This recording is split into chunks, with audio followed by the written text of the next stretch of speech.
Welcome to the channel. My name is Kubeir. I'm a CICC licensed immigration consultant. This channel is all about Canadian immigration news, updates, things you should do, shouldn't do. Today is being another Saturday. We are back with another weekly roundup on the Canadian immigration processes, things that have happened. I can see plenty of questions already. Please just hold on with your questions, just till we get to the through the whole quick roundup, and then we can come back to the questions. Okay. All right, so quote of the week, starting with the quote of the week: positive, anything is better than negative nothing, says Albert Hubbard, which is so true. I mean, what's the point of being negative? What's the point of thinking of anything negative? I mean, wouldn't you rather think of something more positive, because that would have a better benefit in your life, in your journey any day? So yeah, positive anything is definitely better than negative anything. Canadian Immigration Weekly Roundup. Stay up to date on Canadian immigration trends, news on our various platforms. Topics of discussion, again, as usual, PNPs and updates, express entry, other news, question and answers. We get onto that with the PNP draws. On the 11th of April, Ontario invited 295 candidates in an employer job offer in-demand skills stream. This stream is slightly different, rather quite different, in the way that this invites candidates who have work experience in Ontario as less as only 9 months of work experience. That is the minimum criteria. And they obviously have to have a job offer. But this is NOC tier categories 4 and 5, which obviously gives them an opportunity to apply for the Provincial Nominee program as well as permanent residence. So therefore, pretty good stream, I would say. This year, Ontario intends or expects to welcome 18,000 this year, 16,500 this year, going up to 18,000 by 2025. And basically, that would also mean all the different streams would get a bump up in the allocation nominations. On the 11th of April, British Columbia invited 99 candidates to the Skilled Worker International Graduate Stream of BCPNP. The lowest score was 85 for the tech draw. And they also had other targeted draws on the 11th of April, and they invited 25 early childhood educators and assistants with a minimum score of only 60. And they also invited 8 candidates under the healthcare occupation. Again, what is to be noted with British Columbia is, who conducts a very regular weekly draw, is that they need you to have a job offer. Manitoba conducted their draws on the 6th of April. They invited 566 candidates to the 3 different streams. Among them, there was only 157 candidates who had an express entry profile. So they will be the ones who will be getting 600 points in the nomination. Remaining people who will get the nominations will have to apply through the non-express entry stream. Skilled worker stream that Manitoba has, there were 2 separate draws. The first was occupation specific, where they invited only retail sales services supervisor, which is a bit odd, but then that's what they did. Probably there were quite a few candidates there. 225 candidates with a minimum score of 615. 615 is a pretty decent score, very low score, to be very honest, based on how their usual draws are. The second draw was inviting 226 candidates, but with the minimum score of 670. Coming back to express entry,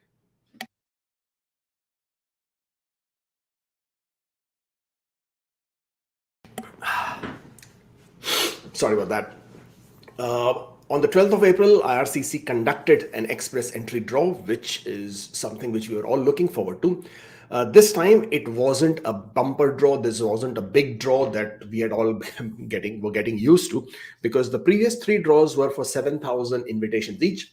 This time, they were back to the regular draws that we were expecting, anticipating, if you want to call it.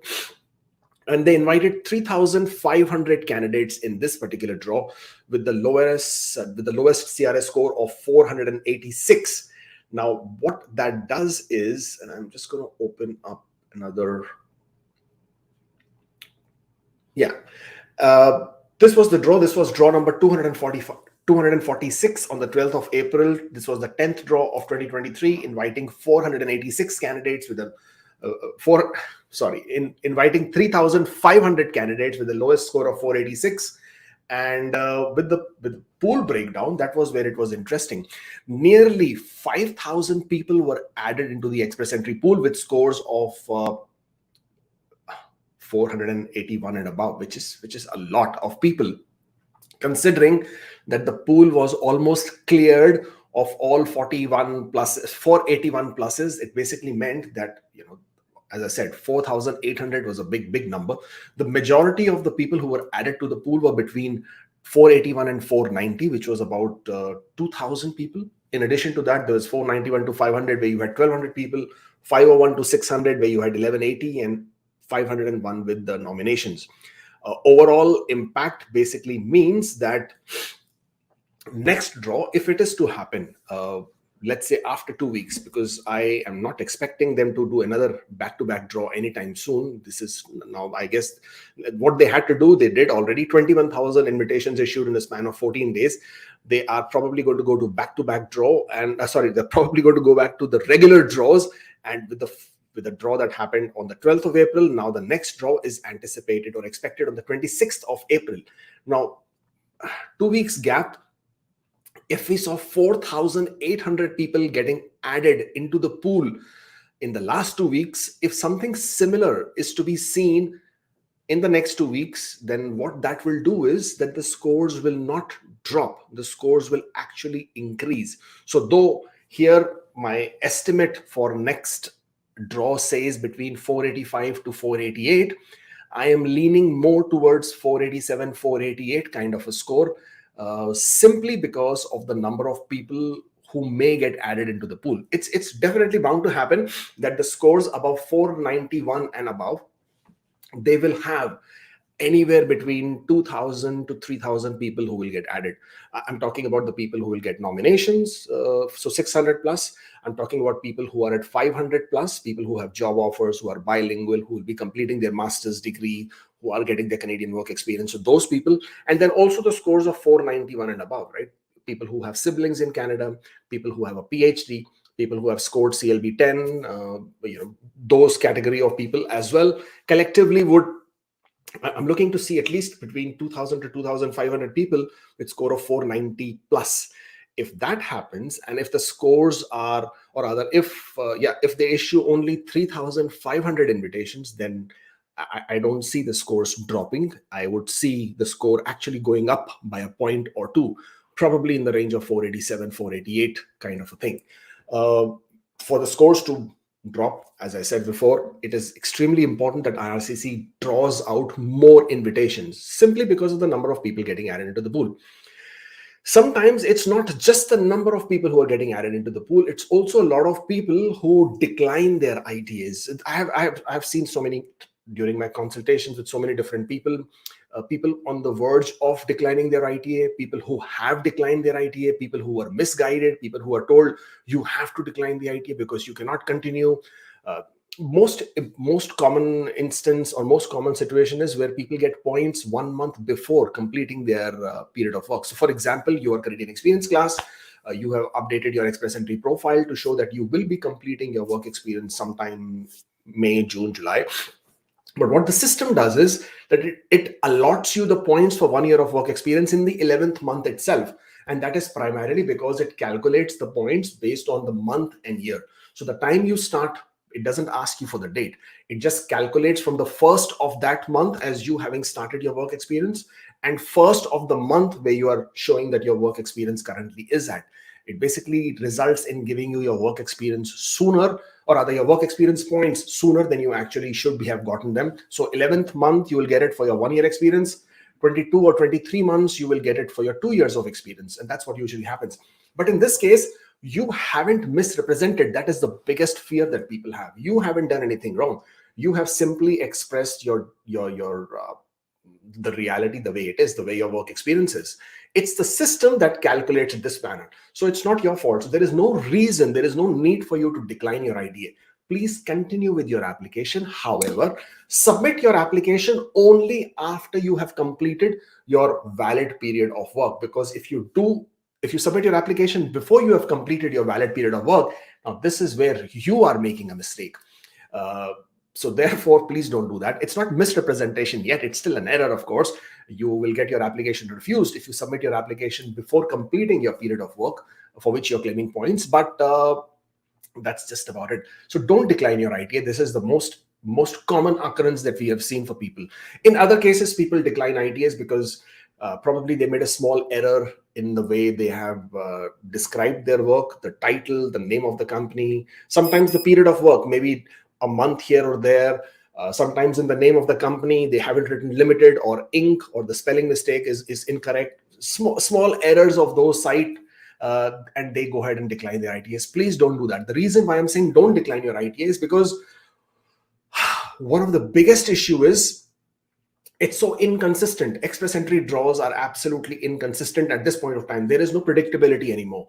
We just cannot say with absolute certainty whether they will do a draw next week, whether they will do a draw following week, whether they will conduct a draw at all, when the Bill C-19 knock-based changes will come into the play. We don't know. And because we don't know, because you don't know, and the uncertainty is there, it basically means that you might decline your ITA, and with the pause in the draws or the scores going up, you might not get another ITA anytime soon. So don't make that mistake. Don't decline your ITA unless it is absolutely established that if you were to continue with your ITA, you would get refused. Until and unless that situation occurs, do not decline your ITA. All right. In most cases, you are able to explain if you're making any changes, and that's absolutely fine. So this is the whole thing with express entry at this point of time. Please be careful as far as your ITAs are concerned. If you have received an ITA, congratulations. Tread carefully, tread with caution, in the sense like prepare a good application, prepare an application which is complete so that you don't get rejected, refused in the first instance itself. Provide the documentation as is required. IRCC website does indicate a lot of information as to what you need to provide for your documentation. Sometimes you don't check, sometimes you don't research, and again you'll end up making mistakes. So don't do that. ITAs are quite valuable. They're almost worth their weight in gold at this point of time, and therefore please do tread with caution there. Moving forward, in other news, which is very generic, as per the new budget, the new migrants should know that they would now be entitled to dental health care as well. This was the promise made by the NDP, New Democratic Party, along with an agreement with the Liberal government.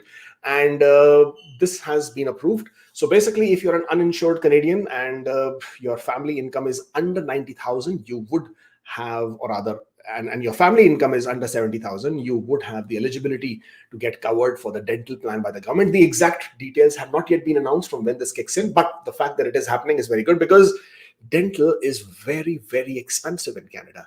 If you are on your way coming to Canada anytime soon, then make sure you get your dental checks done, your dental fillings done, your root canal done. I got one done here in Canada, and the fact it was painful was not painful.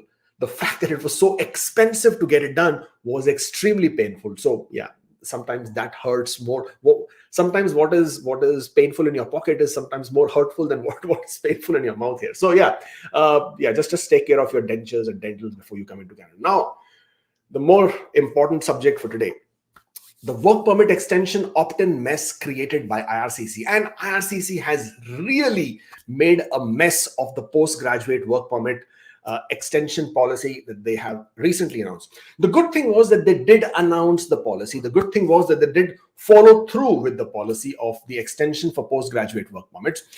They were extremely eager to provide this opt-in policy, whereby it was a simplified process. It is still applicable. If you were to just go and click in opt-in in your accounts, in your GCK accounts, by updating your address, by updating your passport details, you were entitled to a simplified process whereby they would send you your work permit by mail very quickly by July 31st of this year. It's in principle, it sounds incredibly simple. Of course, it was simple, and you didn't have to pay anything, right? So this was free as well. Obviously, once it was put into effect on the 6th of April, all of us were quite excited. A lot of people jumped in. And then what happened is people started getting their approvals very quickly. 2 days, 3 days flat, people started getting approvals. And then we realized that IRCC has totally buggled this up, because the initial indication that was given to everybody is that when you will get your 18 months extension for your work permit, it would be effective from the date your work permit expires, effectively giving you 18 months of work permit extension. For example, if your work permit was going to expire on the 31st of December 2023, last day of this year, you would get 18 months extension from that date, which would basically mean 18 months from this day would be about June of 2025. That's why they were asking your passports to be valid from until that date. But what have they done? So, for example, again, taking into account your example, if you were a person whose work permit was actually expiring on 31st of December, but you opted in on the 6th of April, and now on the 10th of April, you have got your approval saying you have been approved for an extension, and the extension is only until, I don't know, October of 2024. That basically means all you got was a 10-month extension, because your work permit was expiring on the December 31st, and now it will expire, the new one will expire on the October 2024, because they have given you extension from the date of approval, not from the date your work permit was expiring. Ridiculous, I will say, because it completely defeats the purpose. You're asking people to opt in, and people are opting in, but they should be getting their extension from the date of their expiry. Otherwise, what's the whole point of giving them extension? I mean, in most cases, people have really lost a lot of time of the new extensions given. A lot of people have basically suffered this situation. Another thing what they did was, or rather another, I wouldn't say the word screw up because it doesn't sound nice, but actually it is. Another mess that they have made is that even if you have updated your addresses on the simplified process of the opt-in, yet your work permit addresses are printed as incorrect. So basically your work permit, the address that is coming on your work permit is incorrect. So now that you're getting your in Canada approval on your GCK account over there, you can see the address is incorrect. I mean, it's somebody else's address. People are in Ontario, they're getting an address in British Columbia. People are in Toronto, they're getting an address in Barrie. Somebody who is in Ottawa is getting an address in Brampton. I'm not sure where those addresses are coming from. In some cases, they could be your older address, in some cases. But in a lot of other cases, they are random addresses, which people don't even know whose address that is. So that is another big mess that has been created. It hasn't impacted everybody, the address issue, but a few of you out there, and there are people who have got a double whammy. They've got a shorter duration of work permit extension and the address is incorrect. So, I mean, hello, what? After spending so much of money on the technological advancements and upgrading your systems and softwares and all that bull that we keep hearing, and yet, I mean, this could have been so simple, straightforward. It was just a simple coding algorithm code, right? Or simple coding matter as to from which date your work permit should have been extended. It cannot be that difficult. I'm sure in today's day and time, with the way the systems are, it cannot be difficult. But yet, IRCC has done it. And this is where they have shown it to us. I mean, this is ridiculous to say the least, right? So this is where it is.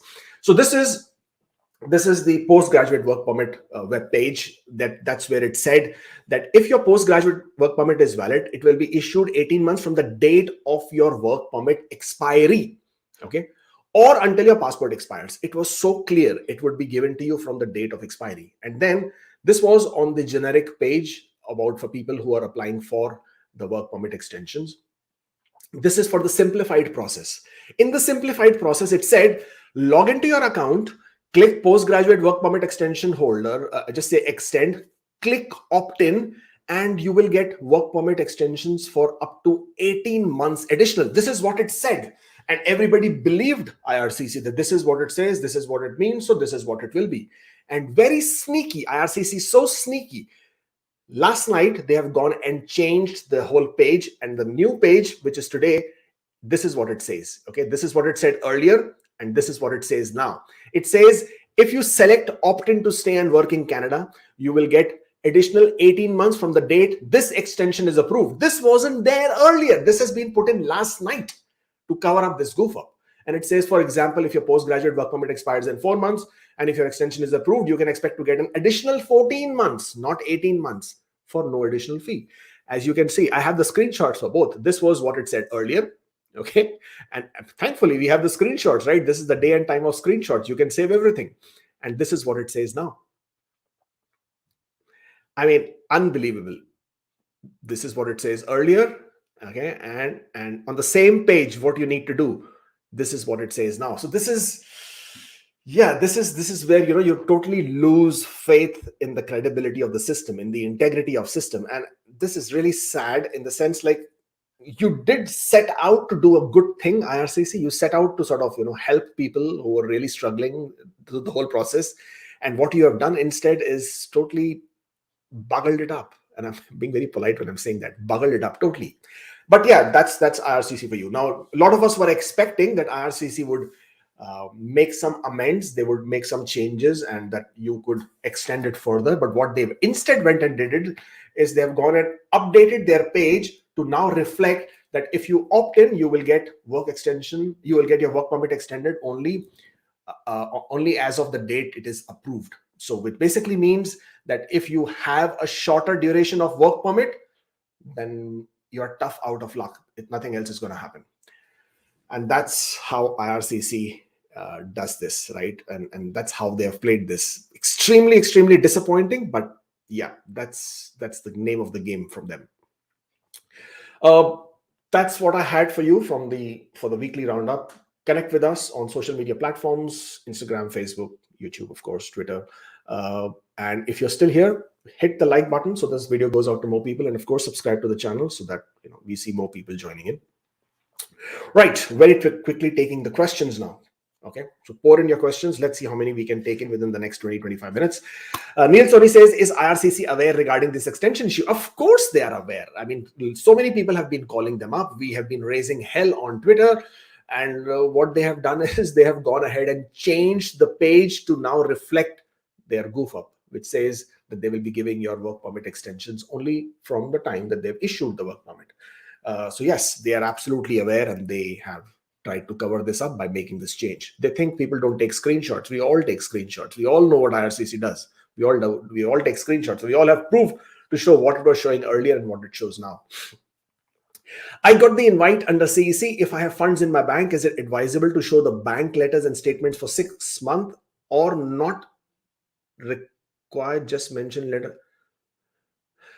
If you are invited under Canadian Experience class, you do not need to show any proof of funds. You can simply upload a document stating that you are invited under Canadian Experience class, and hence you are exempt from providing proof of funds.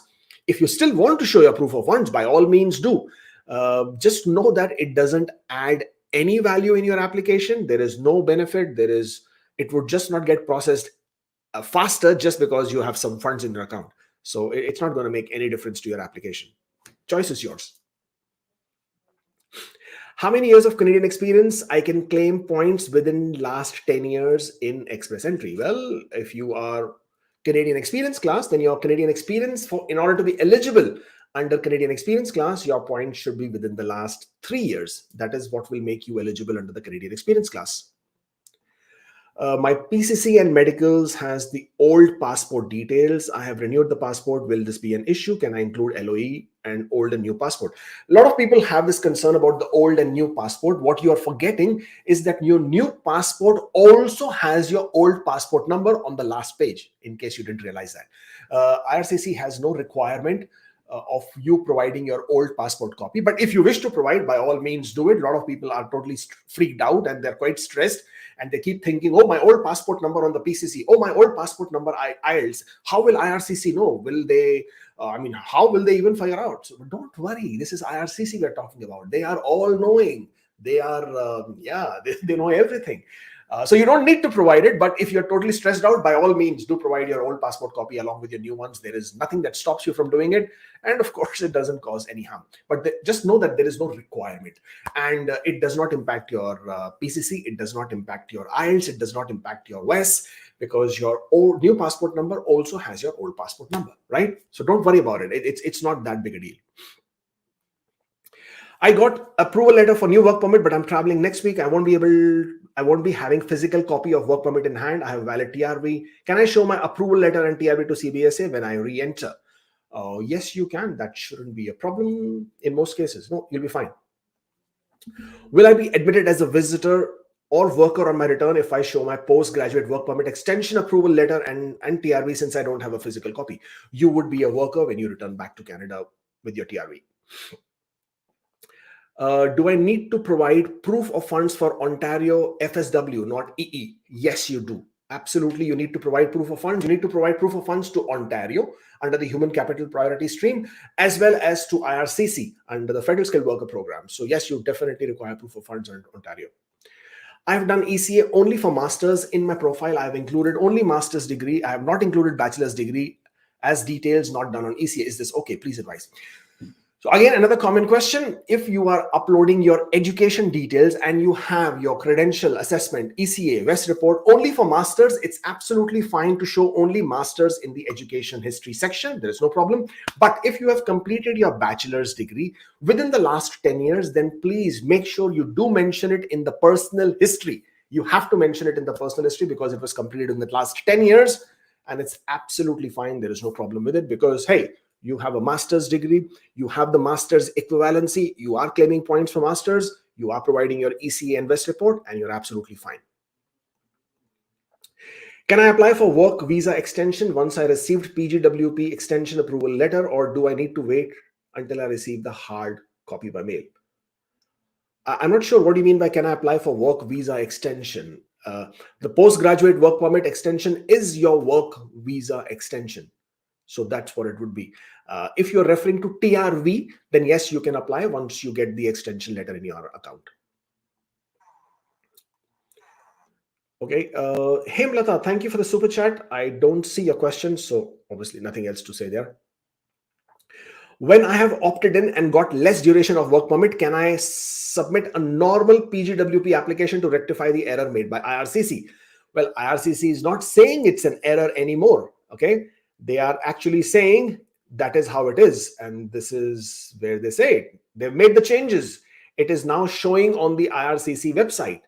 And it shows that if you select opt-in, you will be getting 18 months from the date the extension is approved. They have already made the change on the IRCC website. So basically it means that if you have received a lesser duration of work permit, you are tough out of luck. You will not be able to do anything at this point of time.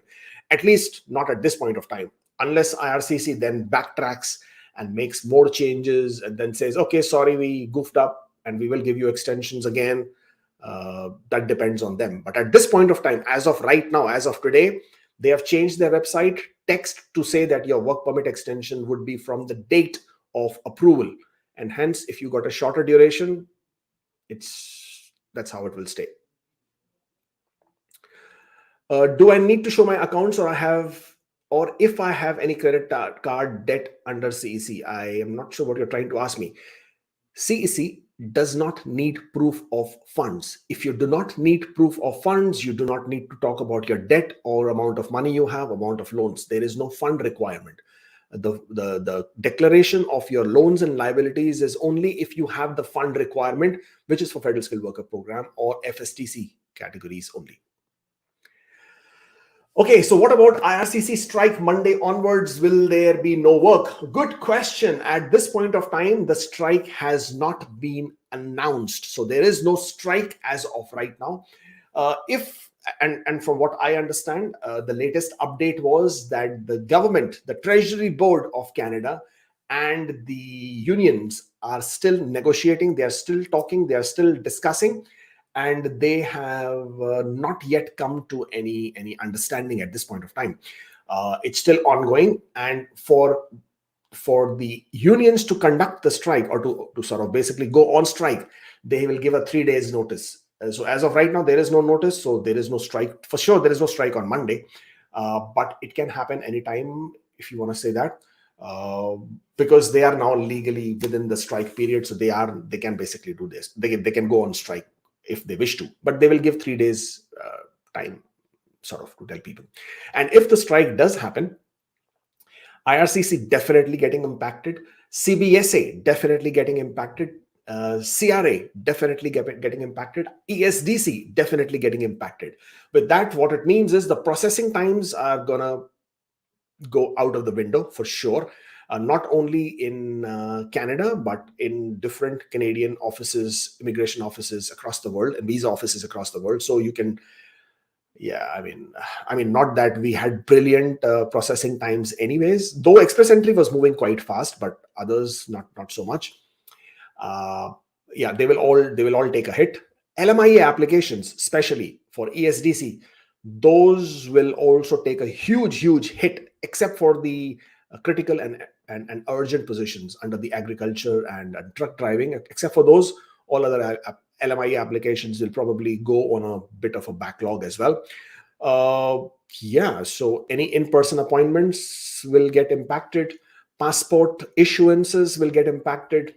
Citizenships, oaths, and ceremonies, those will get impacted. But by and large, a lot of government services are going to get impacted if the strike does happen. Okay, apparently I've missed some questions, I've been told. Let's see if I can figure out which ones those are. Okay, let's see this. We did this one. Mehryar says, can we claim offer letter points for LMIA exempt if HR letter mentions subject to business consideration, employment to continue, should he be permitted to immigrate to Canada? See, at the end of the day, it should mean that this job offer is valid for 1 year after you become PR. Now, how it is framed, how it means, because right now I'm not able to establish if that's what it means. It doesn't look like. It has to categorically, specifically mention 12 months after you become PR. And if it is an LMIA exempt, then you cannot claim points just because you have a letter. You will also need to complete 12 months of Canadian work experience on that work permit in Canada. 1 year work permit has arrived on the April 6th. I'm still waiting for offer letter. Will get job by mid.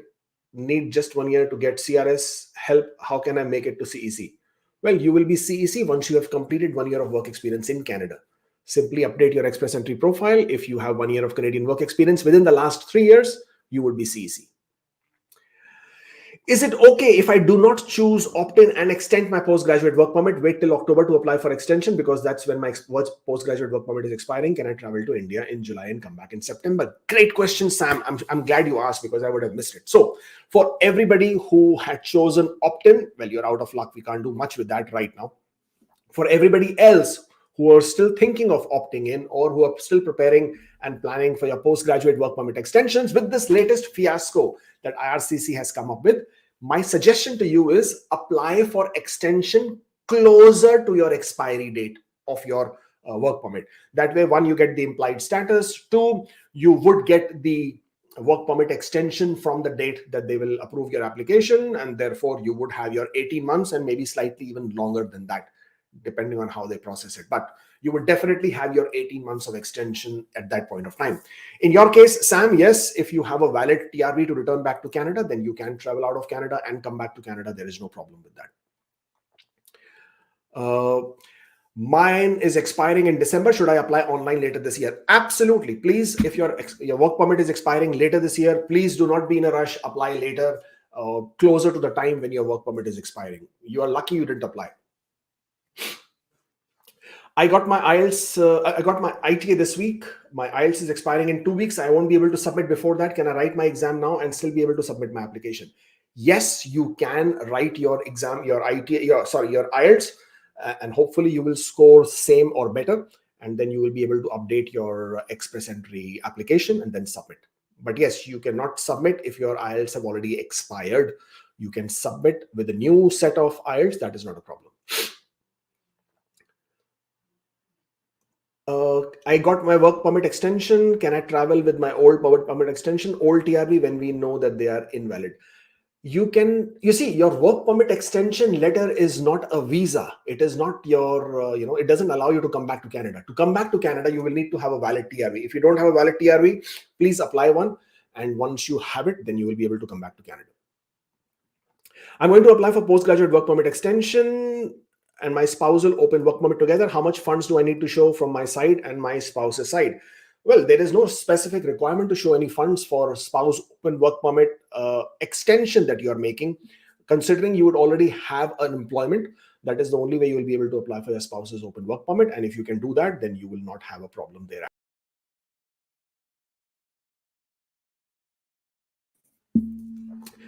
Okay. I want to talk to you. Even I called you on the messenger. Please let me know, how can I contact you? Well, I don't respond to calls on messenger. You can imagine how many calls that comes through. So if you wish, you can always make an appointment for consultation. You're more than welcome.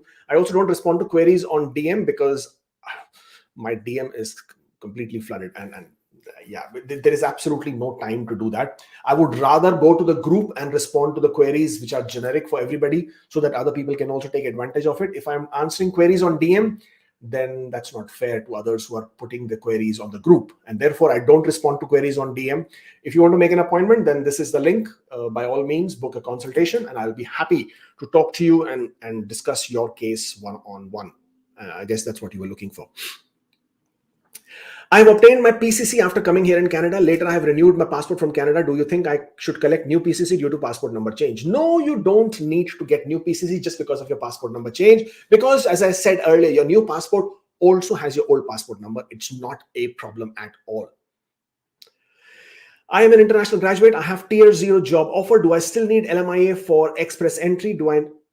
I should gain years experience for eligibility of express entry? I'm not sure what exactly is your question here.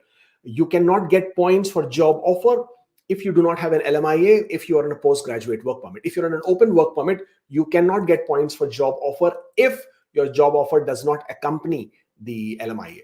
That's how it is. So I'm not sure exactly what you're referring to with terms of eligibility. Check your eligibility on the IRCC website. It is quite clear as to what you need to do with your eligibility. Your thoughts on postgraduate work permit extension, what to do for the ones who have opted and getting lesser number of months? Well, I just mentioned this earlier. You're basically tough out of luck at this point of time. So because IRCC has already made that correction, they've already made this correction, and they've already said that if you select opt-in, you would be getting 18 months from the date this extension is approved. They've already made this correction, which basically now validates what they're doing. So unless they go back and make the changes again on the website and or provide options for people to extend again, unfortunately, that's where it would stay. And I know you have been shortchanged on this one just because you acted quickly, but that shouldn't have been your fault. But that's the dirty game that IRCC has played here. Okay. I have got an LMIA. How can we add LMIA points in Express Entry profile? I mean, can we update it in our current EE profile, and how? Well, you can go to your Express Entry profile. Yes, of course, you can update it. Go to your work history section.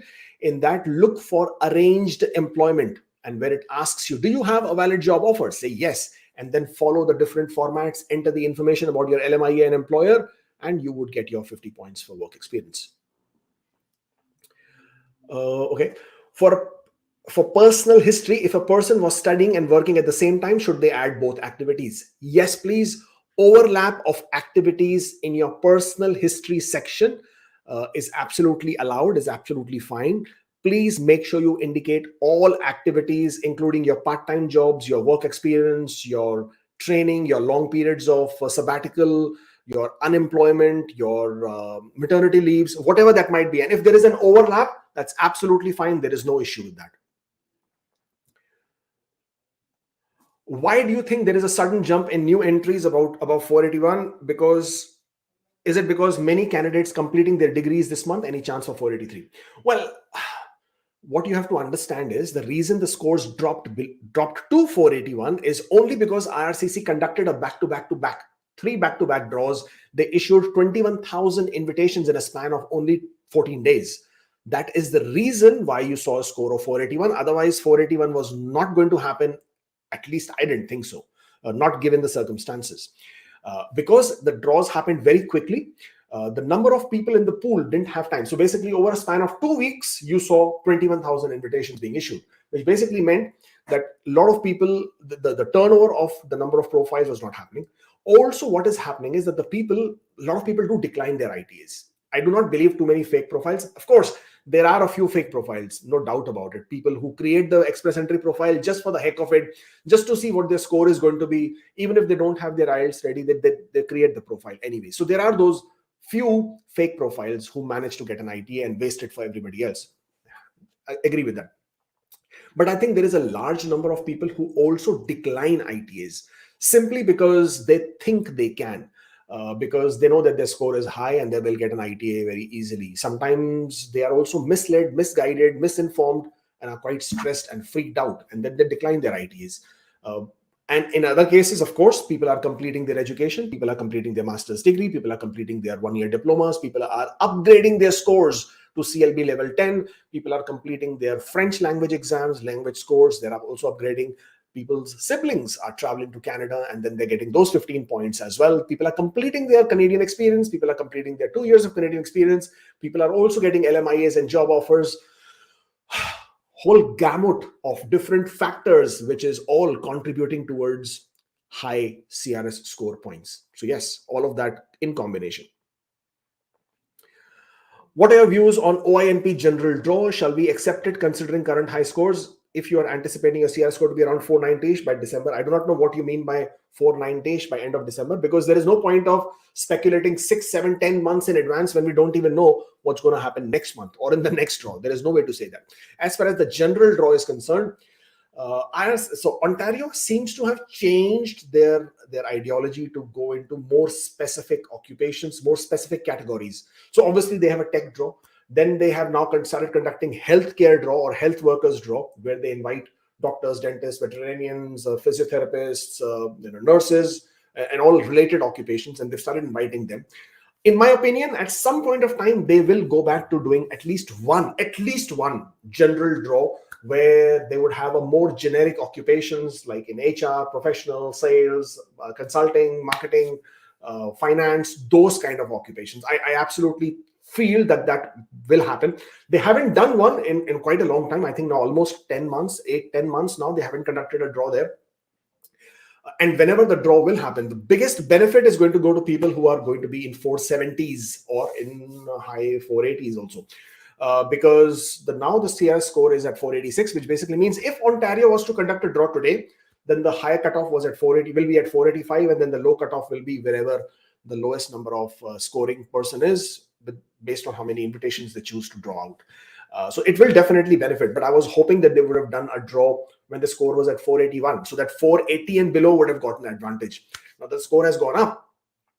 Uncertainty that has been created is creating a havoc with so many people's decision making in this whole process.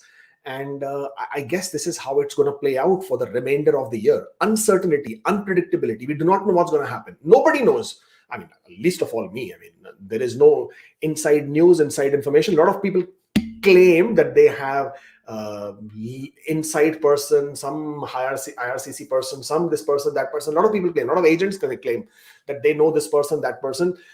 In most cases, they don't know anything.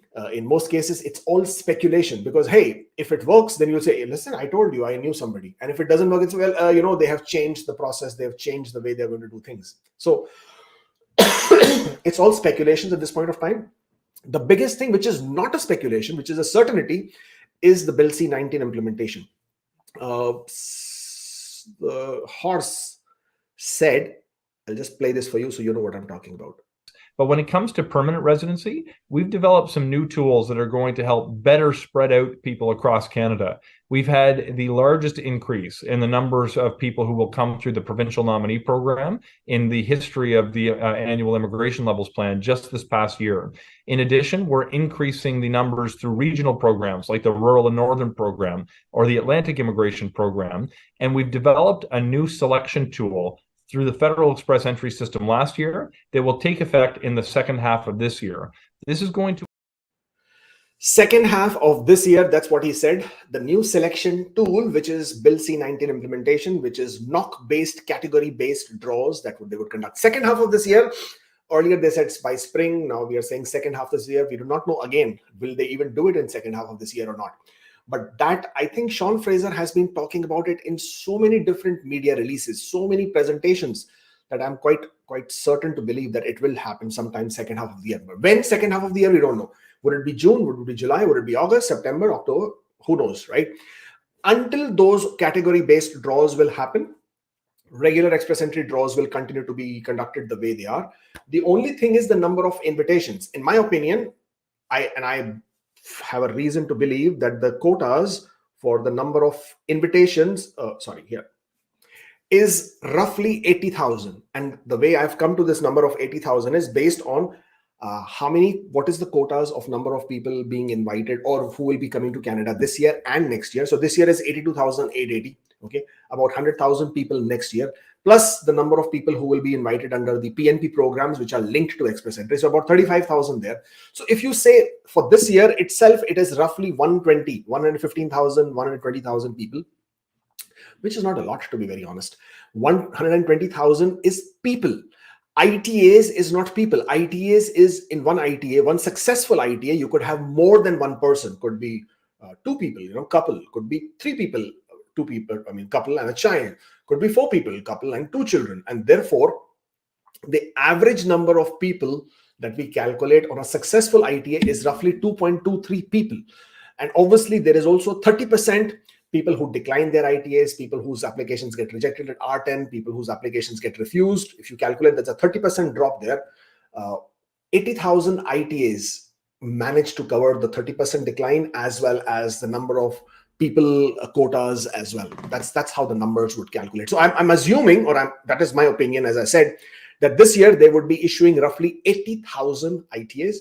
And if they do issue 80,000 ITAs, then 41,000 have already been issued. And we are only in mid-April. 41,000 invitations already issued, half gone. For the remainder of about 8 months, we have 40,000 ITAs to go, which basically means each month you should not see more than 5,000 ITAs, approximately, give or take. Of course, there's always a margin of variance. So if they have to issue roughly 5,000 to 6,000 ITAs per month, it means I would see at some point of time the draw size going even smaller. Right now it's at about 3,500. 2 draws in a month basically means 7,000. In my opinion, it would have been between 5,000 to 6,000 ITAs per month, which basically means this 3,500 will also drop to about 3,000 at some point of time, because they cannot, number-wise, it's not possible for them to sustain such high number of draws throughout.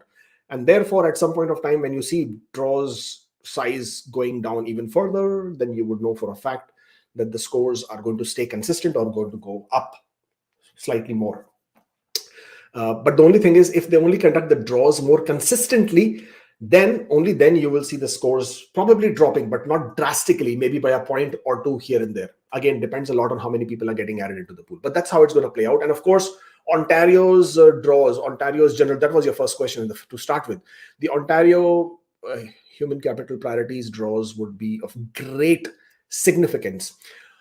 The anticipation is that there would be roughly 4,000 to 5,000 people who will get 4,500 people will get nominated into the human capital priority stream. That includes the tech draw, the healthcare worker draw, the general draw that happens, the Ontario skilled demand stream draw, French speakers draw. All of these are connected to express entry. So roughly 4,500 people will get nominated this year under all these express entry draws, which is not bad. Could be even more, could be up to 5,000 as well, but that's pretty big number to sort of look at. And hopefully they will be able to, do the needful. So let's see how that works out, and we will keep you informed. Right, just taking last 1 or 2 questions before I scoot off. I'm sorry, there is no question there.